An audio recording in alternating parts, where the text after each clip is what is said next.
Welcome to Casey's Safety Tips, featuring me, Lorenzo. Hey, it's Casey, and welcome to another edition of Casey Safety Tips featuring Lorenzo. So, today we are in front of your house. Okay, well, not like literally in front of your house, but we're going to talk about taking photos in front of your house. And I'd like to bring in my guest, Lorenzo. Hey, Lorenzo. How are you, Casey?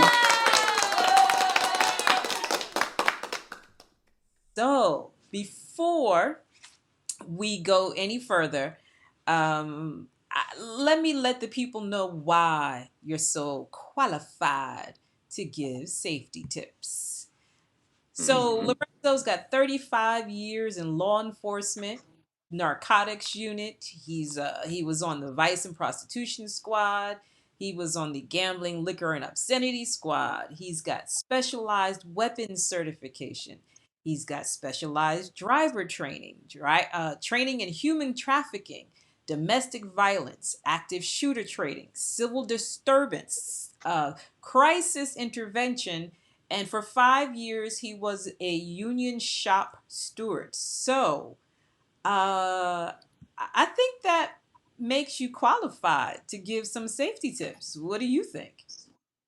Yeah, I think so. I think I can give some good information to some people. Might save their lives.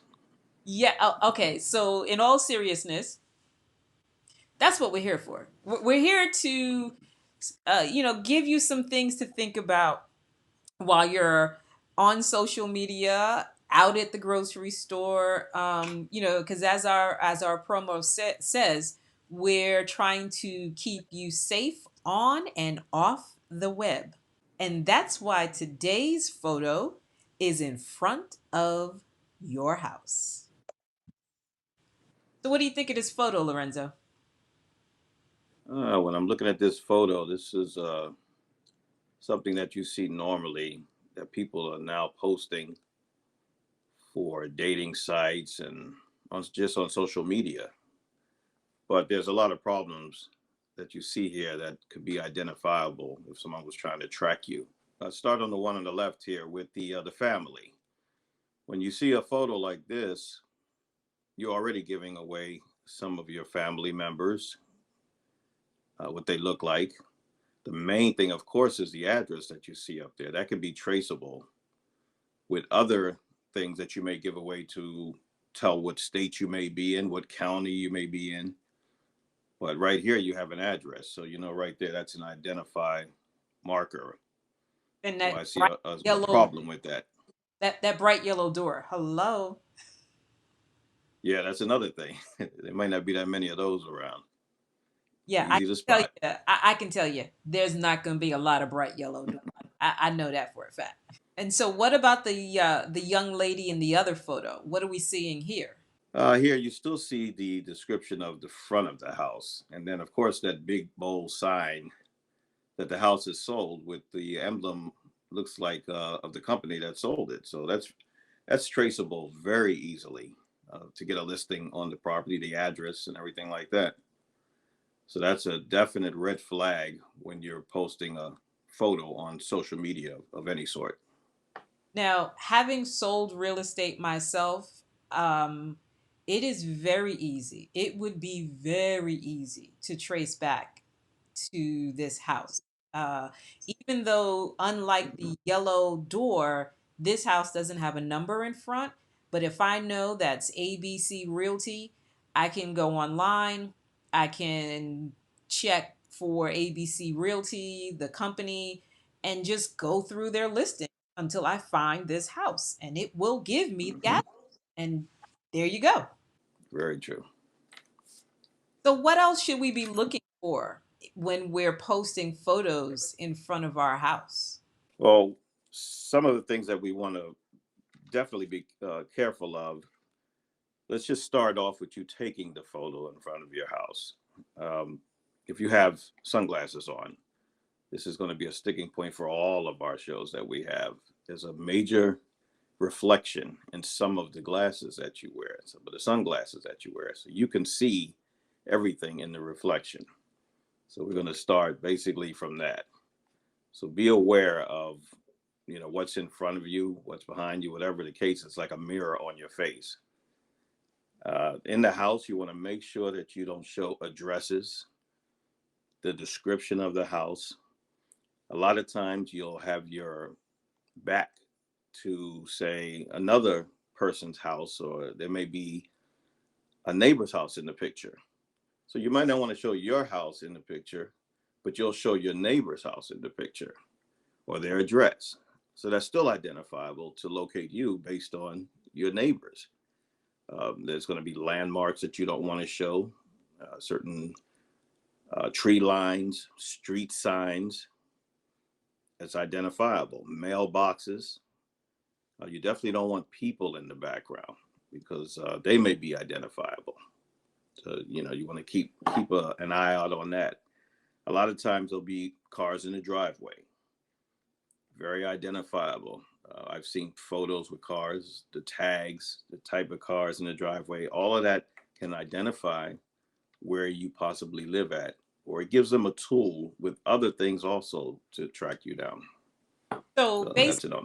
what you're saying is, even though I might be checking for, say, to make sure there's no people in the photograph, I might not realize that I've angled it so that one of the houses on my street is visible, as well as maybe their mailbox with their house number on it, or like you're saying about the cars. I might be careful not to have my car in the shot, but I might have a line of cars from all my neighbors in the background. So there's always these multiple identifiers. And then to make it even more interesting, what I'm careful about in this photo could possibly be combined with another photo so that enough photos give away enough information, because it's not that one photo that does us in, right? I mean, it's often Mm-hmm. a combination of things that we give away that do us in. Yeah, it's the totality of things, as we'll be showing in our shows and shows that we've had. You might get one thing from different parts of their social media. When you put it all together, it'll add up to a location where they are, or where they work, or things like that. So it's not always that one photo. It just might be that one thing. And you always have to remember that people that are obsessed with you or want to do you harm or whatever, all day will be spent on your social media. That's all they'll do all day long. So don't think that, hey, they won't put the effort in, because that's all they will do. And it especially, only takes one thing here, one thing there. especially because sometimes we're there all day. We're periodically checking in with, just left Whole Foods, just went to get my car washed. We are often telling what we're doing and where we at or where we've been. And to your point, there are folks who are watching us all day. I mean, let's be honest. Hmm. This robbery of Kim Kardashian, or break in, or what is the correct terminology for what happened to Kim Kardashian in Europe when her hotel got broken into? Yeah, her room was, let's say, burglarized while So she wasn't there. So when Kim Kardashian's room was burglarized, a lot of that was based on the fact that we could literally track her every movement, and we knew what we were going to go look for when we got in the room because she had been showing it Hmm. to us. Yeah, so. And I Hmm. would imagine that happens to a lot of celebrities where they post their stuff on screen, and when their homes are broken into, people know what to look for. Yeah, I've dealt with a lot of people in that situation. They post what they're wearing, and if they don't have it, it's either in the room. If they do have it, and then they're not wearing it in the club, it's in the car. And I mean, I've had people that have wore it and got robbed in the club, Wearing it. from the jewelry. Yeah. So you have to be careful all the time with what you do. People are watching all the time. All the time. Well, folks, we're going to wrap it up on our in front of your home photo. And again, follow us on YouTube, KC Safety Tips, featuring. Le- uh, wait, I do this each time. Featuring Lorenzo, our That's right. enforcement expert. All right, see you again. Bye. Alrighty.